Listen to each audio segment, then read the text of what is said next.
Anybody get an alert from YouTube or LinkedIn or Facebook? I am eyeballing our YouTube right now. Anyone? Not seeing it yet, but that doesn't mean it isn't coming. We're going to go. Hey, everybody. I am Jim Gaston. We are on the Reboot today with Dave. Start them off. Introduce yourself. I'm David Luft with LDD Consulting out of Albuquerque, New Mexico. Hi, I'm Adam Pittman from Computerabilities out of Cary, North Carolina. And I'm Dave Groot with WinStar Technologies in Culpeper, Virginia. And I'm Stephanie Groot with WinStar in Culpeper, Virginia. Brandon Bowers with Zentech Data Systems out of sunny South Florida. Brian Bradsky, B&L PC Solutions, Brentwood, Long Island, New York. Save the best for last. Ryan Heisler, Computeries, St. Louis area. I'll say, Brian, add that little flavor in there. He's got to add some flavor every time, doesn't he, guys? So, again, I'm Jim Gast, and I'm with SpliceNet here in Cincinnati. And why we do the Reboot is to help business owners reevaluate decisions that they've made or evaluate decisions that they're about to make, and just overall in their business. It might be technology, it might be marketing, it might be accounting, it might be human resources, it might be finance or whatever, right? Some benefits. We're trying to help business owners evaluate their own decisions. And as all of us are, we're all business owners. We're all technology company business owners. We have to go through these evaluation processes ourselves. So we decided to get together and offer up some reboots every other week. So today, what are we going to talk about today, Adam? So today, I think we're going to talk about multi-factor authentication and why it's important. Okay. So just give us a quick definition of multi-factor authentication. Maybe give a quick use scenario, how somebody would understand what it would be. Absolutely. You know, I think that most people are probably using it and don't even realize it.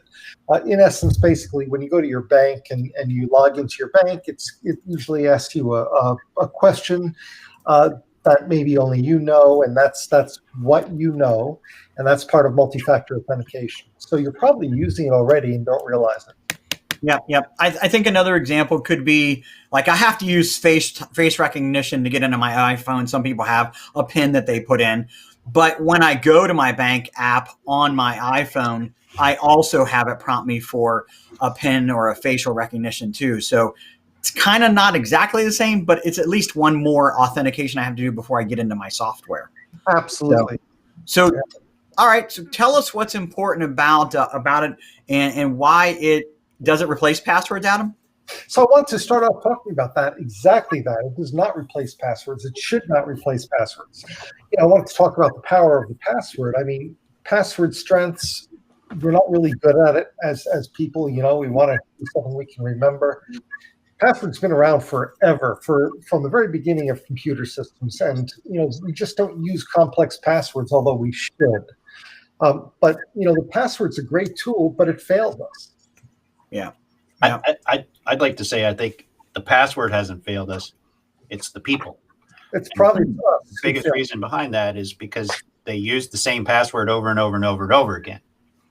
Right? So if you use a password somewhere and that place gets hacked, then your password is available for logging somewhere else. We spoke about that, though, on the last reboot. The one thing, though, is whether a password is good or not. If there's a situation where that password still gets compromised, what's protecting that account? That's right. Right. I'd argue that, though, Dave. I would a little bit, and I'll tell you why. LinkedIn. So LinkedIn got hacked years ago, right? And the password that I used back then was stolen, right? And by the hackers and put out on the dark web, and somebody found that password. Now, they didn't get into anything else but my LinkedIn account. Okay. So, it was a nice long 8-character password, but it doesn't matter because they stole those passwords from LinkedIn. It's not always a person failure. I mean, that just means you got lucky, Jim. That doesn't mean that the possibility wasn't there for somebody to use that password to log into another site if multi-factor authentication was not enabled, right? Yeah, you're right. You just kind of got lucky. They didn't get lucky because you probably don't use the same password for all of your accounts. No. So, and that's where most people fail. That's right. Or they use some simple derivative of that same password. Still Because today, over 80% of the people in the population use the same password for more than one application. And that's not only in a personal respect, it's in business too. that's guys- the norm. That's the norm, Dave. Yeah. It really is. You guys are going to hate me, or maybe you won't. I don't know.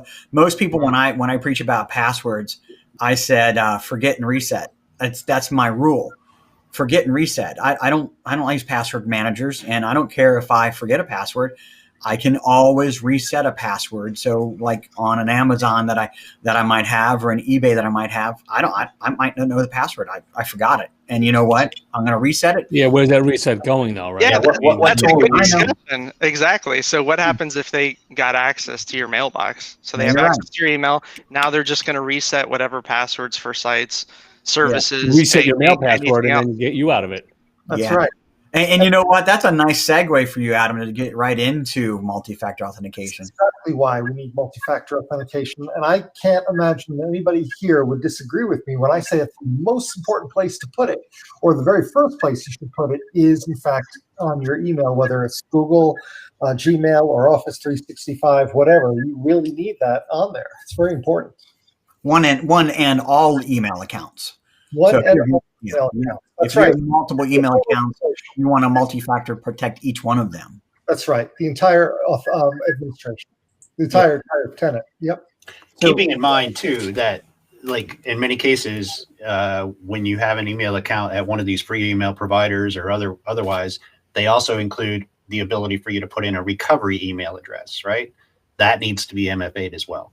Absolutely. What about a recovery text message or something like that? Have you guys seen much of that? A what text message? Like a text message, so you can get a text message to your cell phone? That is, they'll take either a mobile or they'll take an email for a recovery. Yeah. And I recommend you put in both, right? Right. And I think some of the importance on these, these Gmail accounts out there and these other ones, Gmail accounts gives you access to a full suite of products and services. So not only if you don't have multi-factor enabled on your email account, not only is that not protected, now you've opened up all your documents, spreadsheets, anything you've shared with other people, that's all vulnerable just by not enabling one multi-factor on that account. And so to take it one step further, so let's say you're talking about Office 365 that may be integrated with your office or work environment, which whether that's SharePoint, Active Directory, whatever technical, jargon you want to go to where all of the business data is stored.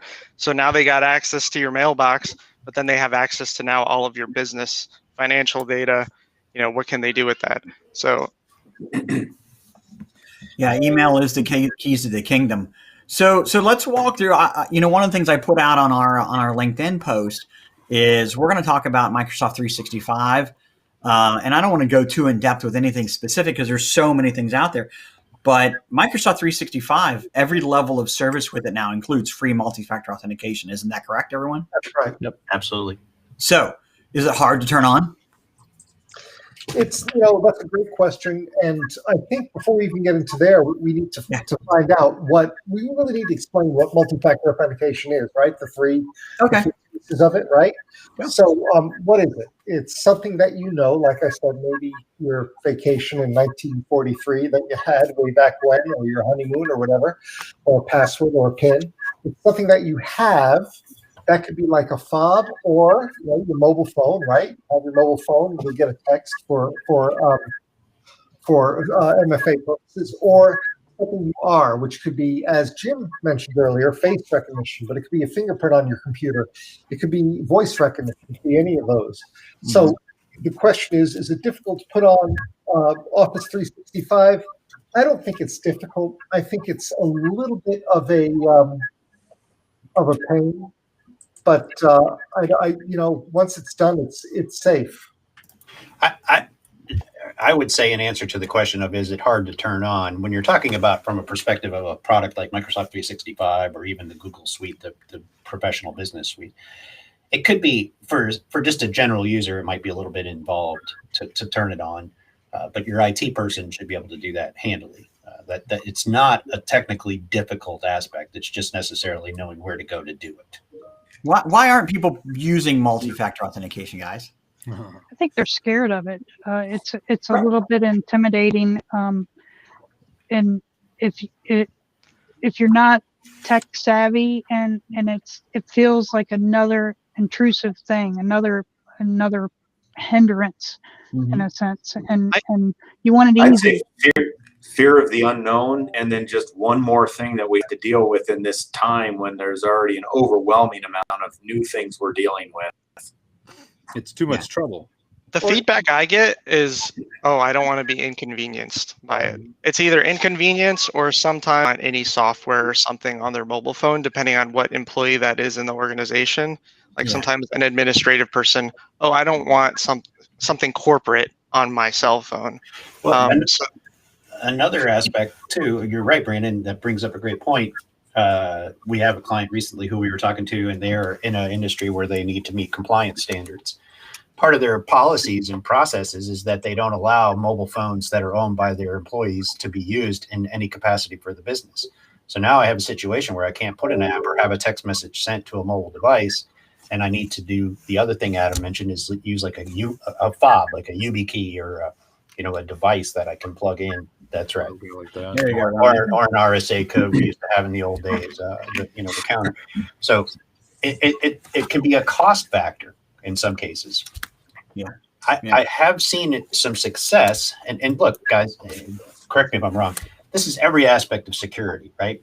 Every time we come up with a way to try and help secure our business clients, it's another inconvenience. Security inherently in their mind immediately means inconvenience. Yep. Well, what are we trying to do? We're trying to circumvent inconvenience, right? Like take away their email account for a day, change the password, and don't give it to them. They'll understand inconvenience in a really big way. Really fast. 100%. Part of our challenges, I think, as business owners, is you don't want a competitor going into one of your clients and doing an audit and saying they get a hold of the right person and saying, "Oh, you guys aren't using multi-factor. I don't know what your IT company's doing." Right. So I find myself, we all know who that key person is in our clients that we need to talk to and get their buy-in. You get their buy-in. We're enforcing this for everybody. We'll deal with the repercussions, but we're enforcing it. And you get that buy-in. And then take the heat for it. After a week, it's going to go away. It's just going to be normal. I think you had a really good point right there, Brian. Well, I don't think that most customers, even most of our customers and most companies, even really understand or know that it's available to them. First off, right. And I think that there's a disservice that's being given to the customers of IT companies that aren't talking about it, right? And so that's one thing, ignorance. I just don't know what it is. To Dave, to your point though, the security and inconvenience, I always use this analogy. I said, how many of us, I do like in-person presentations, and I said, how many of us is driven to work? Do you consider, that where you park somewhat safe, And most people say no, right? But you lock your door, okay? And because you don't want your car broken into. Now, I said, how many people have a car that you park at home? You consider where you live safe? And everybody raises their hand. Yeah, pretty much. I say, and do you lock your car at home in an area that you consider safe, right? And they said, yeah. Well, what's the inconvenience there? Okay. Well, I can push a button. Okay. Well, when you type in a password, you can push an alert on your phone. It's no different, right? It's not an all-day thing either. It's just it's an initial, extra couple of seconds it takes to do something, and then you're good. Yeah. Well, to play devil's advocate, though, it is an inconvenience compared to not having to put in that code or whatever it is. But at this point of, let's call it the cyber landscape, where we are today as businesses, threats, different things like this, it's a cost to do business now. It's just something that everybody has to do. And if you have a bank account, they're going to force you to do multi-factor nowadays because it's just that important, right? Like, I want to see a show of hands. Like, does anybody have a bank account that they log into that it does not force them to do multi-factor, a text message, something else anymore? I know none of my accounts allow that. I'm not sure I would work with a bank that's like that. But it's probably against the federal regulations at this point. But to your point, Brandon, is it inconvenient to do that? Have you ever talked to anybody that's lost their identity to somebody and seen what an inconvenience that is? No, I agree. It's a bigger inconvenience once you've actually lost or been hit. So there, Or if you lose all the money in your bank and they wire it to Russia, then what do you do? This is what I see though. So we have the conversation with our customers. This is not a situation where, oh, our head's in the sand. We're not telling them about it. It's hey, you know what? Until they experience some pain, that's when I get a lot more buy-in that they're willing to move forward. That's been my experience. Brandon, it's. I think somebody mentioned it. Might have been Dave Groot who mentioned it earlier. It's not just the inconvenience. It's more the fear. People think, oh my God, what happened? I'm having a hard enough time. I have to get password resets. Now what's going to happen if I have to get this reset? And it's on a weekend, and somebody has an issue with getting to their system, and they can't get tech support because it's a weekend, right? So it's all of that. It's just that fear, and if we can help them overcome their fear, I think we get a lot more buy-in, and we can do that with SSO, right? With single sign-on. Yeah.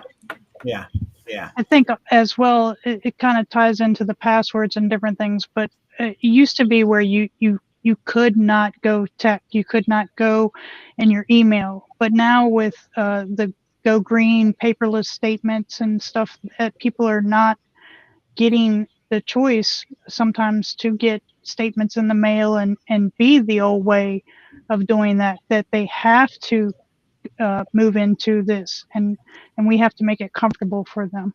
And if you do have the choice, it's the default now, typically, right? Yeah. Anywhere you set up an account, by default, you're getting the stuff to your email, unless you ask or opt in for paper. Here's a really good example. You guys know we're broadcasting live on LinkedIn. Hey, everybody in the LinkedIn world.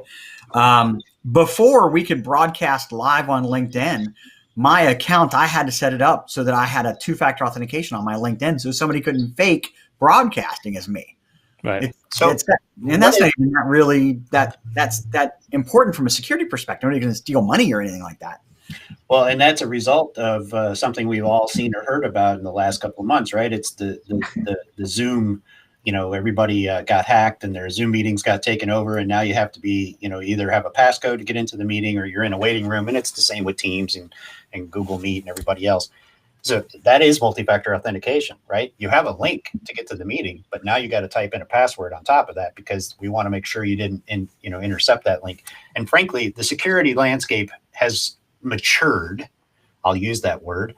The sophistication of these people is far and away way more better than it was 5 years ago, 2 years ago. Oh, God. And that just makes the multi-factor authentication, as everybody has said here, it's a default, it's a requirement. It's really not something that anybody should be considering. It's something they should just be doing. Yeah. So let me play the dummy for a minute. And again, I'm playing the dummy. No, Jim, just be yourself. I'm playing the dummy, right? I slept at a Holiday Inn Express last night. Okay, here I am. Here I am on my Outlook, right? Okay. And I've got multi-factor authentication enabled. They enabled it. I did whatever I had to do, or my IT guy did whatever he or she had to do on my computer, right? And so when I open up Outlook, I'm not prompted for multi-factor authentication or anything like that. How's that protecting my email account? Anyone? Now, again, I'm playing dummy. I know the answer, but somebody tell me. So you've got an app password, right? That's something your IT person has set up in the background. Yeah, that's one way. There's a token that drops onto your device every time you multi-factor authenticate to your Outlook or your Office 365 that is retained for until a particular event takes place. Either a certain amount of days goes by, you're on a new device, you log out. That's why you're not seeing it each and every time. However, if somebody goes to a different device and they try and log into your Office account, they're going to be prompted for that MFA. So if somebody in some bad country somewhere, or even in the United States, some hacker element, bad actor, tries to log into Microsoft 365 with my username and password that they got somehow, what's going to happen? They're going to be prompted to enter in the second authentication factor. Or I'd probably get one, right? Because it would push to your phone. If I get the prompt, and I sit here and think like, I didn't try to log in somewhere. What happened? Right. Well, that's a great point. So when you have these MFA apps on your mobile device and they come up and you didn't prompt it, what should you do? Don't do anything. Don't click OK. Don't approve. Don't authorize. Click deny. I mean, that's a signal for sure that you need to tell your IT guy, your system admin, internal IT department, whatever the case may be. Yeah, exactly. All right, then. So that's how it protects me, right? What about? Let's talk about some of the things that are outside of Office 365. Can we two-factor authenticate on our laptops? So yeah, absolutely. You know, everybody in my organization, we use something called Duo, and we have it set up that certainly, you know, when we log in, it prompts us on our phone to approve the login, and we put that on all of the servers that we're maintaining. And I try to talk the clients into it. Again, it's just one more thing that, you know, that they're afraid of, but we're making some headway. It's a great way to protect your computer. It's a great way to protect your network. So when I try to log into my computer, what happens? So when you log into your computer, of course, you put your password in, or your voice, whatever you have, and then a prompt comes up asking you to approve on your computer, asking you to approve your system. And then it comes up on your phone. You click approve, and it just lets you in. Or you can send a push, or you can send a text message. You get all those choices. And Yeah. Microsoft has kind of built that into Windows on some level as well with the Windows Hello. That, like, when you enroll into a Microsoft 365 environment, it forces the user. In many cases, a policy can be created to force the user to set up a PIN. So they put in their username and their password the very first time they log into the device, and Windows says, "Hey, let's make this easier on you. From now on, all you got to do is type in a PIN, create your PIN." Well, guess what? You still have a username and a password in play in the same way. There's a token on that device that can, and if your password changes or it times out or a certain period of time goes by, so you are multi-factor authenticating in Windows in many cases by default. And I was just going to mention, in a lot of situations, you don't even need third-party applications. So like David, you were mentioning, hey, your business is already on Office 365. Now you got passwordless sign-on, push notifications right to your cell phone to be able to log in, things like that. So, there's plenty of solutions out there for businesses to look at. It does not need to be expensive. Let's go around the world real quick. Let's go around the world here real quick, and we're the world, right? Okay. And let's talk about the things that you guys would multi-factor authenticate protect, right? MFA protect, right? I'll start off, and I'm going to say it, Facebook. I believe Facebook. My Facebook has been multi-factor protected for the last 4 years or better. Dave Love, what would you MFA outside of just Microsoft 365 in your computer? What else would you MFA? It's more business oriented for us, but our remote monitoring and management system is MFA'd, and our backups are as well. Mm-hmm. Anything that can have MFA should have MFA enabled. That's the short answer. David, you're 100% right, and we will MFA. We do MFA anything we can, for our business. I think Apple is even making you MFA your Apple ID. You know what? A lot of people don't think about it, but my Authenticator app, if I'm going to use my Authenticator app, guess what I got to do? I got to face recognize my Authenticator app to even get into it for my from all of my various things. I mean, the list is freaking long, right? It's back to multi-factor authentication. That's the multi-factor. That's right. Yeah, I mean, I got my multi-factor authenticator.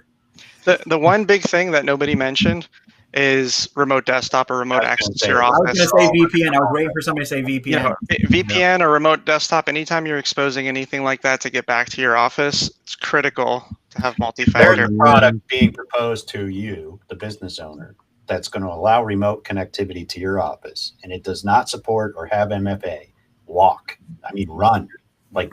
Just get away from it, because it is not worth buying into.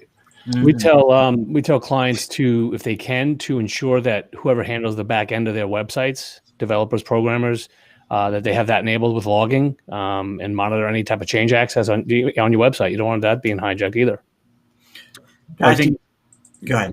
Sorry, sticking onto that remote desktop or remote, everybody's working from home now, and I actually met with a prospective client a couple of days ago, who I found out in talking to them had actually been hacked and had $60,000 stolen from them earlier this year, and they on their own installed LogMeIn on several of the administrative computers when COVID hit, and they had to work from home.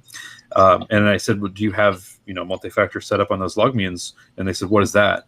Yeah. And I said, "Okay, well, we need to talk, because you're you're letting someone access your computers from the internet with just a username and password. And hopefully that's not the same email address and password that you've used anywhere else that somebody's already gotten a hold of. So, that work from home thing is extraordinarily important. Make sure that all the ways, whatever it is, if it's, go to assist, go to my PC, VPN, log me in, all that stuff needs to have multi-factor. How does this, now, I mean, we're only got like 5 minutes left, but how do you guys think single sign-on plays into this conversation with multi-factor authentication? I was just going to go there. If you can enable single sign-on on your computer and use some sort of password management software, then that takes some of the burden off you. You still have to use your MFA, of course, but that'll take that piece of burden, and it becomes easier then at that point. You just have to have the right software in place. Well, there's pluses and minuses to it. So the key, and for clarification for everybody who is not on this right now, single sign-on is, hey, once I get to that single sign-on location, whether that be a web app, portal, whatever, then I can now I've opened the keys to the castle. I can log into every other system, whether it corporate, maybe even personal, that you've integrated into that single sign-on through that one password or that one login. So the downside to single sign-on is you've got one login that you need to make sure is as secure as possible.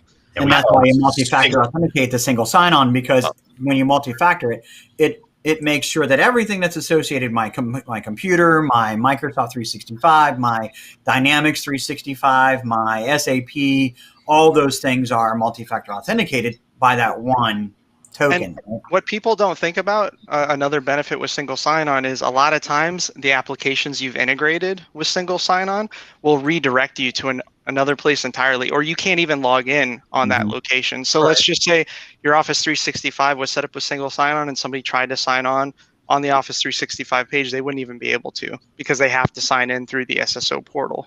So it's just another, you can also limit that. That adds another part of a multi-factor is not who you are, what you know, but where you are, right? Yeah. So if you're Yeah, absolutely. No conditional question. access. And if you have the right password management software with that SSO, it's a whole lot easier. It just does not have to be difficult. And as David Groot said, it does not have to be expensive. And as Brandon Bowers said, 100%, there are pros and cons, but the pros really outweigh the cons for this. And, I'll say that I think one plug for all the technology specialists out there is that's why businesses need to work with a trusted advisor, tech advisor, because we're looking at the vendors that are going to provide some of these services and software, and we're vetting them. And if they don't provide this with their software package, that makes us run the other way and say, hey, we'll look better, harder at somebody. And then also the other thing is they need to also, like, their mind's probably going right now, but just like your house, you have your lock and you have your deadbolt. So it's just that 2 steps, and don't overcomplicate it. It's easy. It's do it a couple of times, and you'd be surprised at how easy it becomes a part of a habit. 8 months ago, 95% of business owners said they will never have their staff work from home. Yeah, that's right. Because it was too hard, it's too much, it's not safe, it's not that. Guess what? They're doing it now, and they're all finding that there's benefits to it. And they love it. It's the same analogy. Like, go with security. That's the better, safer bet. Adam, if you don't mind, I mean, we'll probably go over just a couple minutes. Reboot us on multi-factor authentication. We talked about the pros and cons of it. We talked about the fear factors of it. What is the reboot? What should people do? What should business owners do to move forward with multi-factor authentication? Yeah, so they should contact their IT professional, whoever that is, right? That's us. That's us. But whoever it is, and have it set up for sure. I mean, we've gone over the fact that passwords are great, but they fail us, right? They're not the perfect solution, so we need another solution. And so we know that multi-factor authentication is the way to go to help that solution. We know that it does not have to be rocket science. It does not have to be hard, and you don't have to fear it. So those are the things that we talked about. So certainly, just go to your IT professional and have them set it up for you and have it explained to you. And I guarantee by the second or third day that you're using it, it's going to be old hat to you. It's going to be. Are there going to be problems in the very beginning? Of course there are. Always. Of course there are. Right. Can I add one quick thing? Yeah. All the business owners out there who are watching this, it's important to go turn this on for your users at your business. Yeah. Do not exclude yourself. No. Everybody needs to have this. That's right. The business owners are That's actually the most critical. Yeah. Right. They're the hackers are going for the business owners. They're not going for the receptionist. The receptionist isn't listed on the website, right? In the contact us page or the about us page. It's all the partners, the CFOs, the controllers. All the find it people on who LinkedIn. and All over on LinkedIn. And in many cases, their email address. Yeah, right. Go after anybody they can get into that network. Anybody they can. So it's going to be put on everybody. The business owners certainly most important. And in my experience, it's often the business owner who's most reluctant to do it. That's right. So you need to start with yourself. Right. Yeah. That's right. Yeah. Well, I'll tell you what. I think this is a valuable reboot. You guys think the same? Absolutely. Definitely. Great conversation. Great conversation. Hey, if you're watching and you're interested, you have more questions about this, whatever platform you're watching on, I haven't been paying attention to the chat, so I don't know if there haven't been any chats, but make a comment, right? Like our material here. If you're interested and want to know, have some other questions about it, just make a comment. One of us will get back and answer that. We do the reboot every other week. And so what's the next date we're doing this, guys? It's 25th. The 25th. What are we doing then, Adam? That's or whose idea was that for the topic? It's Adam's favorite topic, but somebody else's topic. This was somebody else's. Mine was the MFA. Black Friday. Black Friday. Tech We're going to talk about valuable tech toys. Hey, Brandon, hop off. You got to go. Thanks a lot. It's tech toys. Since Black Friday is right around the corner, we're going to be talking about some of the tech toys that we all would like to get for ourselves, right? So it's give you an insight on some pretty cool tech toys. So for the reboot, guys, thanks a lot. I had a great time. You guys have a good time? Yeah, we did. Thank you. That was good. Take care, everyone. Be sure to subscribe to us on LinkedIn and YouTube. Take care. Take care, guys. See you later, everybody. Bye.